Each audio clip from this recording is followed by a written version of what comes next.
सभी सज्जनों को राम राम। सज्जनों, आध्यात्मिक भक्ति ज्ञान चैनल में आप सब लोगों का बहुत बहुत स्वागत है। सज्जनों, आज हम बात करेंगे भक्ति। भक्ति का नाम आते ही रामचरितमानस में तुलसीदास जी द्वारा वर्णित नवदा भक्ति का प्रसंग याद आता है और ये प्रसंग बहुत ही सुंदर प्रसंग है। भगवान राम ने खुद साक्षात ईश्वर ने माता सबरी को नवदा भक्ति का ज्ञान दिया है। 9 प्रकार की भक्तियां बताई हैं भगवान राम ने। उन भक्तियों का हम वर्णन करेंगे, जानेंगे और उन भक्तियों पे हम सबको मनन करना चाहिए, चिंतन करना चाहिए, उनको अपनाना चाहिए, अमल में लाना चाहिए। नवदा भक्ति का जो ज्ञान है भगवान राम के द्वारा जो सबरी को दिया गया है वो बहुत ही सुंदर ज्ञान है। नवदा भक्ति पर चर्चा करने से पहले हम सबरी के बारे में चर्चा करेंगे। सज्जनों, सबरी का जीवन, सबरी कौन थी? सबरी का पूर्व जन्म की जो कथा है वो बहुत ही सुंदर कथा है। सबरी पूर्व जन्म में, पहले जन्म में एक रानी थी और राजा और रानी दोनों प्रयाग, कुंभ का मेला लगा था, प्रयाग में गए थे। तो सज्जनों, ये रानी का जो भाव था वो बहुत ही सत्संग में भाव रहता था, प्रभु भक्ति करना चाहती थी। तो जब वहाँ पे बहुत सारे ऋषि और मुनि आए, सबरी ने देखा कि जगह जगह पर सत्संग हो रहा है, कीर्तन हो रहा है, तो रानी का मन एकदम से खुश होने लगा और रानी ने राजा से कहा कि हे राजन, चलो हम लोग भी सत्संग में चलते हैं, हम लोग भी कीर्तन में चलते हैं, कितना अच्छा लगेगा। राजा ने कहा कि नहीं रानी, हम नहीं जा सकते क्योंकि हम आम लोग नहीं हैं, हम राजा हैं, आप रानी हो, हम और आप हर जगह नहीं जा सकते। सज्जनों, रानी को बहुत बुरा लगा, वो मन मार के रानी रह गई। राजा और रानी दोनों लेट गए, रात हो गई। जब राजा को नींद लग गई तो रानी चुपचाप उठ के जहाँ सत्संग हो रहा था, संतों की जहाँ समाज लगी हुई थी, वहाँ पहुँच गई और वहाँ जाके सत्संग में लीन हो गई, सत्संग में बैठ गई और प्रभु की गाथाएं, प्रभु का भजन, प्रभु का कीर्तन सुनने लगी। राजा की जब आँख खुली, उसने देखा कि रानी नहीं है। उसने इधर उधर देखा, रानी कहीं नहीं मिली। राजा ने अपने जो ड्यूटी वाले थे, द्वारपाल थे या कमांडो थे या रक्षक थे, अंगरक्षक थे, उनसे कहा कि रानी को ढूंढो, कहाँ है। रानी को ढूंढते ढूंढते एक सत्संग में बैठा हुआ पाया गया। रानी को लेकर राजा के पास आ गए। राजा ने रानी को बहुत डांटा, बहुत फटकारा कि आपको ऐसे नहीं जाना चाहिए, आप समझती नहीं, आप रानी हैं, आपको ऐसा नहीं जाना चाहिए था। तो सज्जनों, रानी को बहुत बुरा लगा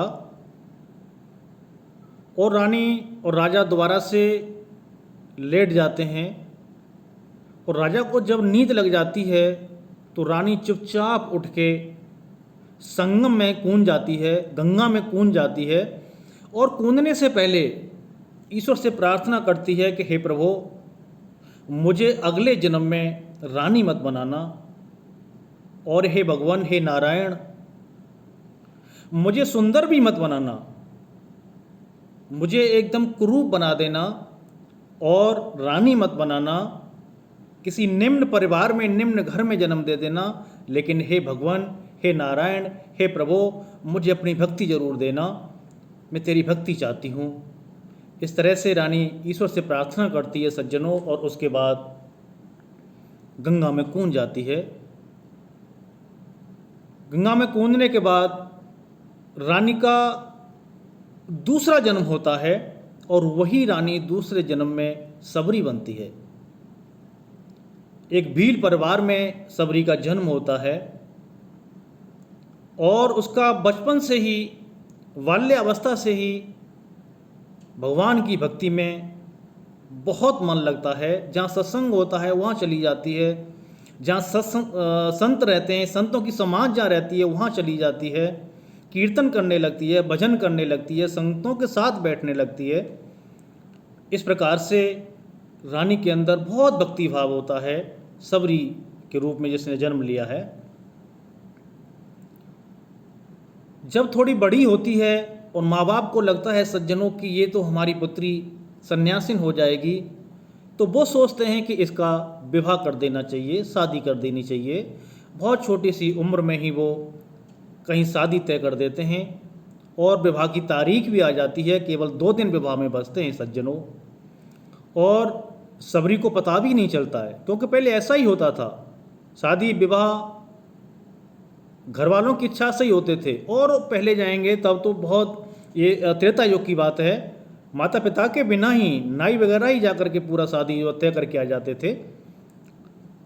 तो जब 2 दिन शादी में शेष रह जाते हैं, विवाह में शेष रह जाते हैं, 2 दिन पहले से ही शादी की तैयारियां चल रही होती हैं। एक कटघरा होता है, कटघरे में बहुत सारे बकरे, भेड़े, मुर्गा सब बंद किए जाते हैं। तो सबरी अपनी माँ से पूछती है कि हे माँ, ये क्या हो रहा है, इतने जीवों को क्यों बंद किया जा रहा है। सबरी की माँ कहती है कि बेटी, 2 दिन बाद तेरी शादी है, तेरा विवाह है, और उसमें इन सब जीवों को काटा जाएगा, सबकी दावत होगी तेरे विवाह पे।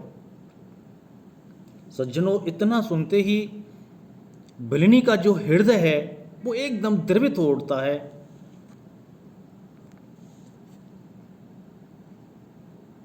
सबरी का हृदय एकदम से द्रवित हो गया जब उसने माँ की बात सुनी कि सारे जीवों की हत्या होगी, काटे जाएंगे। सज्जनों, सबरी ने सोचा कि ऐसा भी क्या विवाह जिसमें इतने जीवों की बलि दी जाएगी, सारे जीव मेरे विवाह के लिए काटे जाएंगे, सबकी हत्या की जाएगी, ऐसे विवाह से कोई फायदा नहीं है, ऐसा विवाह मुझे नहीं करना है। और सज्जनों, सबरी रात को जगती है जब उसके माँ बाप सो रहे होते हैं, और रात में उठ के उन सारे जीव जंतुओं को छोड़ देती है, कटघरे से बाहर निकाल देती है, और खुद भी घर से बाहर निकल जाती है, और चलते चलते चलते चलते वहाँ पहुँच जाती है जहाँ बहुत सारे ऋषि और मुनि तपस्या करते हैं, हवन करते हैं, पूजा करते हैं। वहाँ जाकर के रोजाना सुबह ही सुबह 3 बजे उठ जाना, 3:30 बजे जग जाना, और जहाँ उनका पूजा का जो स्थान है उसको साफ कर देना, लकड़ी ला करके रख देना, ये पूरा काम करती रहती है। संत समझ नहीं पाते हैं कि ये कौन ये पूरा काम करके जाता है। एक दिन संतों ने सबरी को पकड़ लिया और पूछा कि तुम कौन हो और तुम ये काम क्यों करती हो। सज्जनों, सबरी ने पूरी बात बताई कि हे भगवान, हे सन्यासी, हे साधुओं, मैं एक भील परिवार में जन्म हुआ है मेरा, मैं सबरी हूँ, और मेरे अंदर बहुत आप लोगों की सेवा भाव करने की इच्छा थी, और मैं घर से भाग के आई हूँ और आपकी सेवा करती हूँ। संतों, सज्जनों, जब ये संतों ने सुना कि ये भील परिवार की है, भिलनी नीच परिवार की है, तुच्छ जाति की है, छोटी जाति की है, ऐसा समझ के उन्होंने बहुत डांटा सबरी को, बहुत डांटने लगे। और कुछ संत ऐसे थे, उन्हें बहुत क्रोध आ गया और वो मारने पीटने पर उतारू हो गए। उनमें से एक संत थे, उनका नाम था मतंग ऋषि। मतंग ऋषि ने कहा कि हे साधुओं, हे सन्यासियों, तुम इसको डांटो नहीं, इसको पीटो नहीं, इसका भाव देखो, इसकी भक्ति देखो। आप जाति से तुलना कर रहे हो, जाति पे मत जाओ, इसके अंदर का भाव देखो, इसके अंदर की भक्ति को देखो, इसके अंदर जो हमारा सम्मान देखो, ये इतनी भक्ति है इसके अंदर कि रात को छुप के ही पूरा काम कर जाती थी, इसको छोड़ दो। और सज्जनों, वो मतंग ऋषि सबरी से कहते हैं कि हे बेटी, तुम मेरे साथ चलो, और सबरी को अपने आश्रम पर ले आते हैं। और अपने आश्रम पे सबरी से कहते हैं कि हे बेटी, तू मेरे लिए रोज़ाना लकड़ी लेके आ, फूल लेके आ, और यहीं आश्रम में ही रह और पूजा पाठ कर, प्रभु का भजन कर। इस तरह से सबरी मतंग ऋषि के आश्रम में रहने लगती हैं। लेकिन अंत समय सभी का आता है सज्जनों। धीरे धीरे धीरे धीरे जब कई साल बीत गए, मतंग ऋषि का अंतिम समय आ गया। जब मतंग ऋषि का अंतिम समय आ गया और मतंग ऋषि नीचे गिर गए, चारों तरफ से साधु संतों ने उनको घेर लिया। उस समय सबरी जंगल में गई हुई थी कुछ फूल लेने के लिए, लकड़ी लेने के लिए, पूजा के लिए। सबरी जब आई, सबरी ने देखा कि गुरु के चारों तरफ संत समाज खड़ा हुआ है। सबरी ने पूछा कि गुरुदेव को क्या हुआ। ऋषि मतंग ने सबरी को पास बुलाया और बोले, बेटी, अब मुझे जाना होगा। भक्तों, सबरी इतनी नादान थी, उसे ये नहीं पता था कि संसार को छोड़ के जाना होता है। और सबरी गुरुदेव से पूछती है कि हे गुरुदेव, अभी आप जानने के बाद फिर वापस कब आएंगे। मतंग ऋषि की आंखों से आंसू बहने लगते हैं, पानी बहने लगता है। और मतंग ऋषि कहते हैं कि हे सबरी, वहाँ जाने के बाद कोई वापस नहीं आता। जब सबरी ने इतना सुना कि आप हमेशा के लिए जा रहे हैं, रोने लगी, बिलखने लगी सबरी और कहने लगी, माता पिता से बिछड़ने के बाद आप ही एक मेरा सहारा थे, आप ही की सेवा में मैं जीवन गुजार देना चाहती थी। मुझे बहुत अच्छा लगता था, आप मुझे ज्ञान की बातें बताते थे। हे गुरुदेव, अब आप भी चले जाओगे, मैं कैसे रहूँगी, मैं यहाँ नहीं रहूँगी, मैं आश्रम छोड़ के चली जाऊँगी, मैं मर जाऊँगी। मतंग ऋषि ने समझाया कि हे सबरी, ये आश्रम छोड़ के मत जाना। साक्षात ईश्वर स्वयं पर ब्रह्म नारायण के अवतार भगवान श्री राम तेरी कुटिया में आएंगे और तुझे आकर के दर्शन देंगे। सबरी, तू यहीं पर रहना। सज्जनों, इतना कह के ऋषि मतंग तो स्वर्गलोक को चले जाते हैं, अपने धाम को चले जाते हैं। लेकिन वो ये नहीं बता के जाते हैं कि भगवान राम कब आएंगे। बस इतना कह गए कि भगवान राम आएंगे, लेकिन ये नहीं बताया कि भगवान राम कब आएंगे। और सबरी इतना भावविहीन, भाव भक्ति में इतना लीन हो गई कि वो दूसरे दिन से ही भगवान राम की आस में सुबह सुबह उठती है, पूरा साफ सफाई करती है, नहाती है, धोती है, फूल चुन के लेके आती है भगवान के लिए, फल चकचक के लेके आती है। ये रोजाना का नियम था। और दोपहर तक ऐसे ही समय निकल जाता है। और उसके बाद दोपहर बाद वो टकटकी लगा के रास्ते को निहारती रहती है कि अब भगवान राम आ रहे होंगे, भगवान राम आ रहे होंगे, भगवान राम आ रहे होंगे। लेकिन सज्जनों, भगवान राम नहीं आते हैं। ये बात उस समय की है जब भगवान राम का अभी जन्म ही नहीं हुआ। और सबरी उनकी बाट निहुरने लगती है, बाट देखने लगती है। इसी प्रकार सज्जनों, बहुत सारे सालों निकल गए, बरसों बीत गए। बरसों जब बीत जाने के बाद एक दिन वो आया जब भगवान स्वयं ईश्वर साक्षात परब्रह्म सबरी के सामने आए, कुटिया में आए। जब भगवान राम आते हैं उस समय सबरी रोजाना की भांति ही फूल बिछाती है। फूल बिछाते हुए रास्ते में जब फूल बिछा रही है तभी भगवान राम और लक्ष्मण दोनों आ जाते हैं। और तुलसीदास जी लिखते हैं, सज्जनों, सर से लोचन बाहो विशाला, जटा मुकुट सिर उर बनमाला, श्याम गौर सुंदर दो भाई, सबरी परी चरण लपटाई। सबरी ने देखा जिनके कमल के समान नेत्र हैं, बड़ी बड़ी भुजाएं हैं, जटाओं का मुकुट बांधे हुए हैं और कंठ पर गले में वन माला है, वन के फूलों की माला है। एक गोरे हैं, एक सांवले हैं, लेकिन दोनों ही बहुत ही सुंदर हैं। जब सवरी ने देखा कि यही राम और लक्ष्मण हैं, सज्जनों, वो चरणों में गिर गई सवरी और भगवान के चरणों से लिपट लिपट के रोने लगी सवरी। तुलसीदास जी लिखते हैं, प्रेम मगन मुख बचन नुआवा, पुण्य पुण्य पद सरोज सिरुनावा, सादर जल ले पाए पखारे, पुण्य सुंदर आसन बैठारे। इतना प्रेम मगन हो गई, मुख से वचन नहीं आता, केवल रोई जाती है सवरी। भगवान राम ने कहा, एक सवरी अपने आप को संभालो। सज्जनों, सवरी उठती है और सुंदर आसन दोनों को देती है, राम और लक्ष्मण दोनों को बिठाती है और जल लेके आती है, दोनों के चरणों को धोती है और उसके बाद दोनों को आसन पर बिठाती है। कंद मूल फल सुरस दिए राम कहु आन, प्रेम सहित खाए प्रभु बारंबार बखान। और जैसा कि सवरी का रोजाना का नियम था कि फलों को चक चक के लाके रखना, सवरी का भाव देखिए। सवरी ये नहीं जानती थी कि मैं झूठे फल प्रभु को कैसे खिलाऊंगी, लेकिन सवरी का भाव था कि कोई भी फल, कोई भी बेर भगवान के पास खट्टा नहीं जाना चाहिए, केवल मीठा ही जाना चाहिए। जो चकचक के बेर रखे थे भगवान के सामने रख देती है और कहती है कि प्रभु खाओ। और सज्जनों देखो, साक्षात ईश्वर परब्रह्म उन बेरों को खाते हैं, बड़े प्रेम से खाते हैं और कहते हैं कि सवरी ये तो बहुत अच्छे, बहुत मीठे बेर हैं। ऐसे मीठे बेर तो हमने पूरे जंगल में नहीं देखे, कहाँ से लेके आई हो सवरी, बहुत मीठे बेर हैं, बहुत अच्छे बेर हैं। और भगवान बड़े प्रेम से, भाव से बेरों को खाते हैं।